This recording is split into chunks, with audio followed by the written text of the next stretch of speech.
নমস্কার বন্ধুরা, আজ হচ্ছে 14ই মাঘ 1431 আর ইংরেজির হচ্ছে 28শে জানুয়ারি 2025 মঙ্গলবার।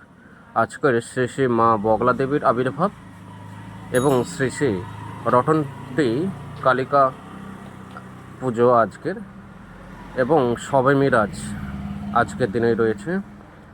লালা লাজপত রায় ওনার আজ জন্মদিবস। 1865 এই 28শে জানুয়ারিতেই উনি জন্মগ্রহণ করেন।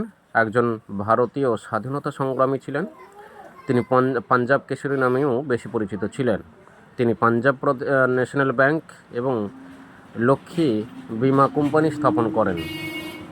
তিনি ভারতীয় জাতীয় কংগ্রেসের চরমপন্থী দলের লাল বাল পালের মধ্যে অন্যতম ছিলেন। 1928 সালের সাইমন কমিশনের বিরুদ্ধে অনুষ্ঠিত প্রদর্শনীতে অংশগ্রহণ করেন। সেখানে তিনি পুলিশের লাঠিচার্জে গভীরভাবে আহত হন এবং 1928 সালের 17ই নভেম্বর উনি দেহত্যাগ করেন। আজকের তিথি হচ্ছে কৃষ্ণ চতুর্দশী, নক্ষত্র পূর্বষাঢ়া। আপনার দিনটি শুভ হোক। ধন্যবাদ, ভালো থাকবেন।